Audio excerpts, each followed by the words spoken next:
Shoto. Dry plains stretched away toward distant black buttes.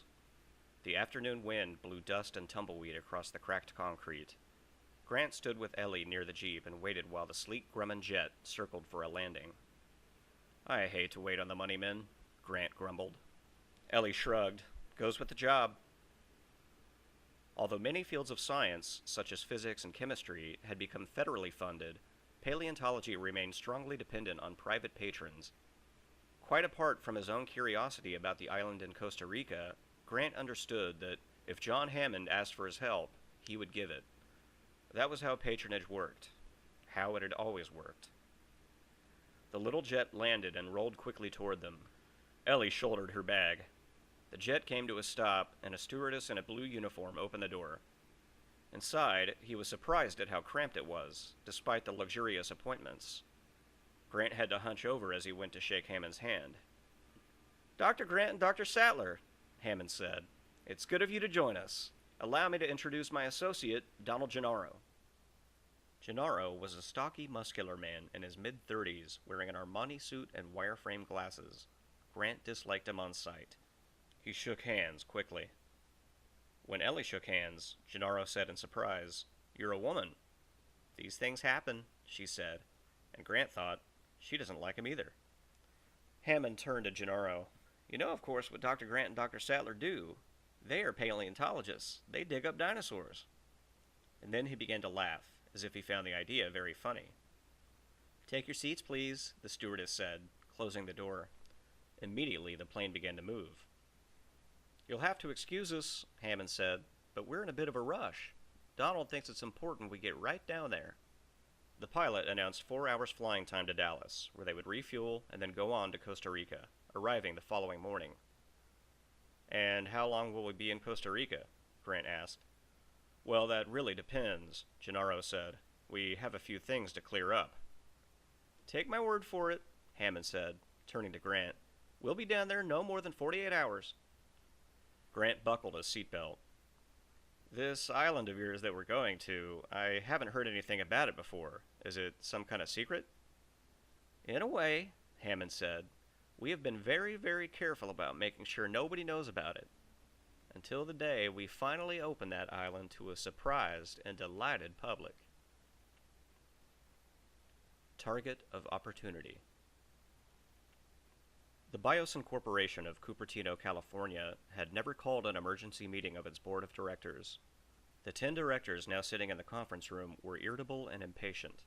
It was 8 p.m. They had been talking among themselves for the last 10 minutes, but slowly had fallen silent, shuffling papers, looking pointedly at their watches.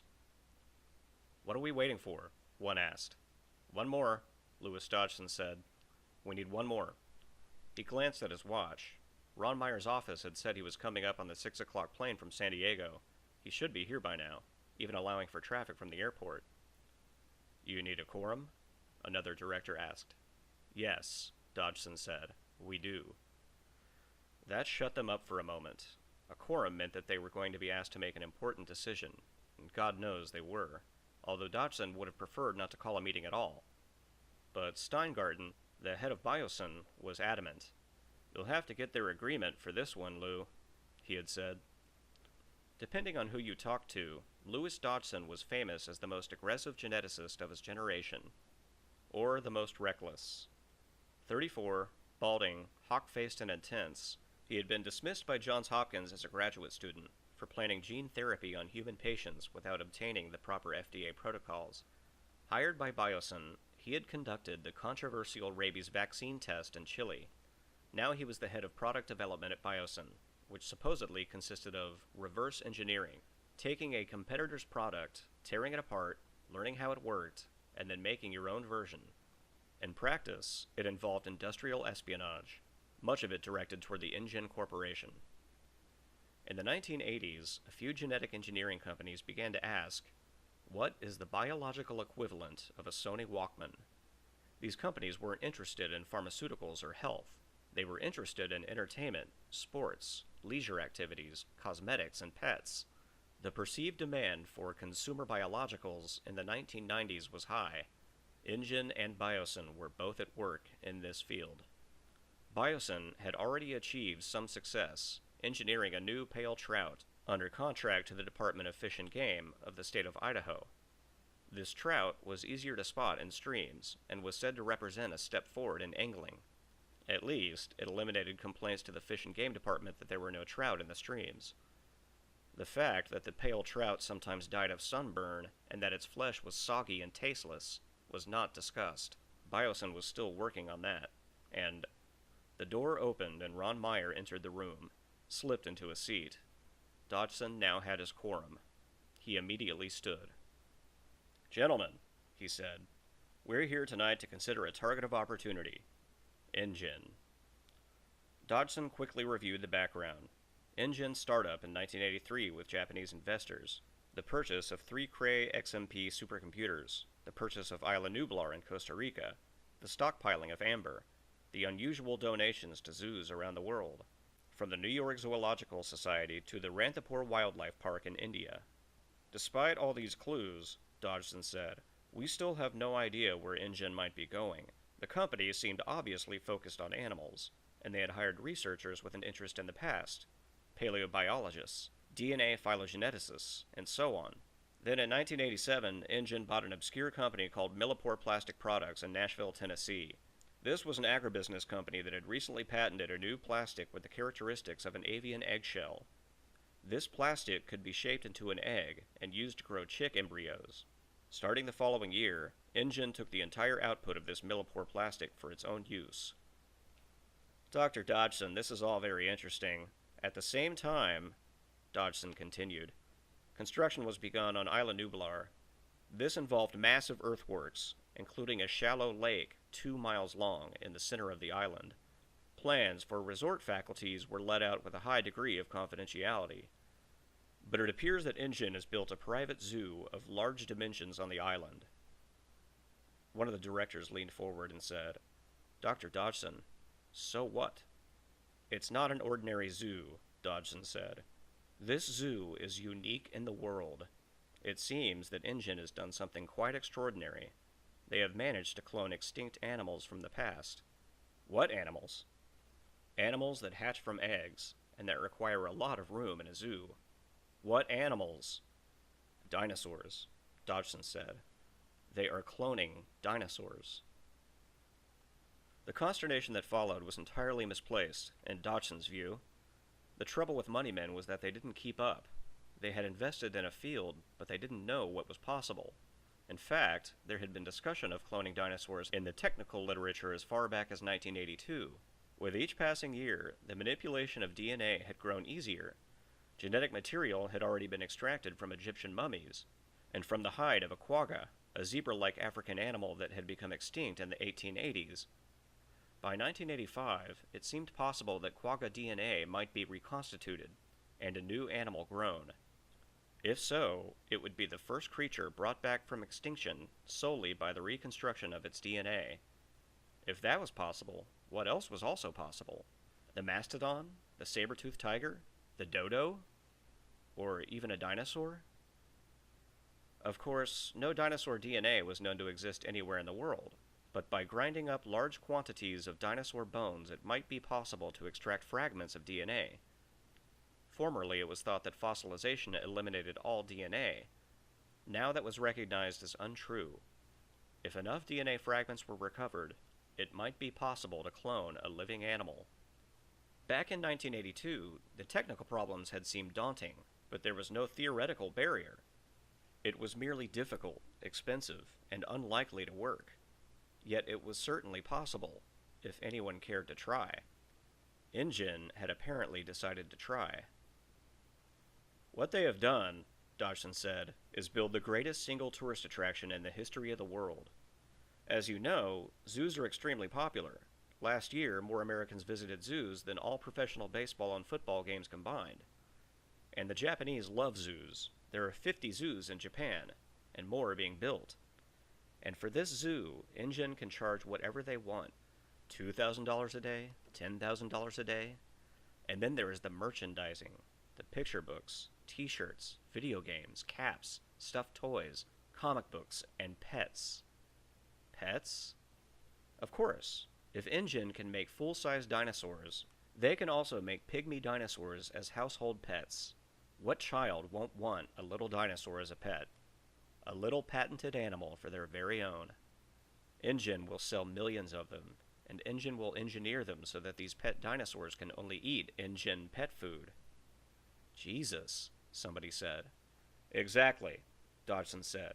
The zoo is the centerpiece of an enormous enterprise. You said these dinosaurs will be patented? Yes, genetically engineered animals can now be patented. The Supreme Court ruled on that in favor of Harvard in 1987. Ingen will own its dinosaurs, and no one else can legally make them. What prevents us from creating our own dinosaurs? Someone said. Nothing, except that they have a 5-year start. It might be almost impossible to catch up before the end of the century. He paused.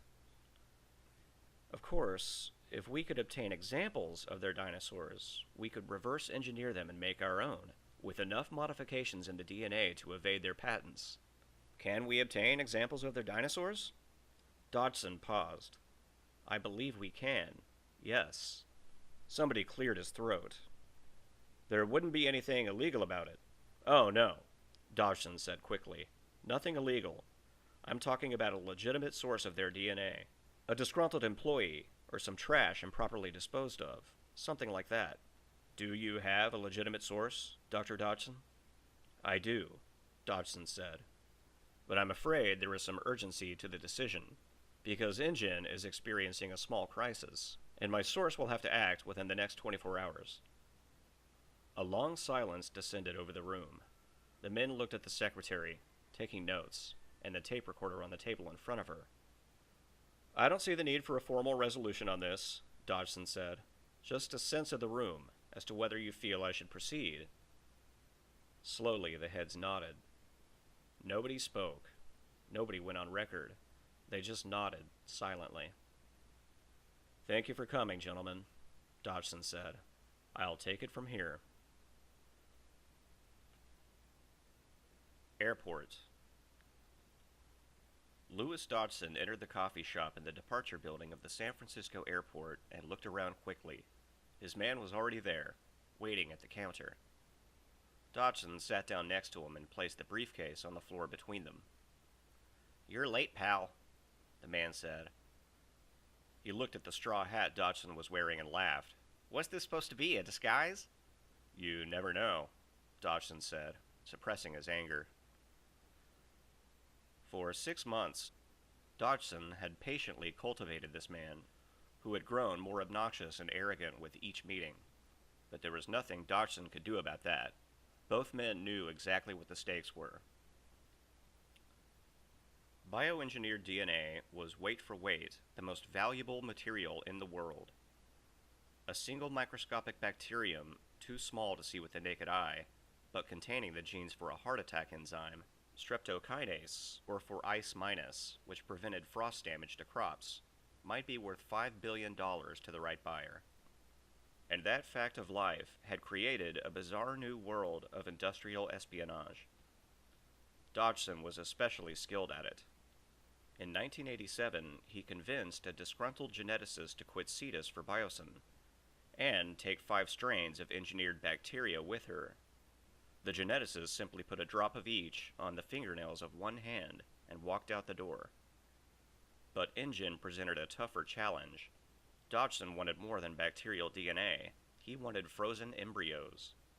And he knew Ingen guarded its embryos with the most elaborate security measures.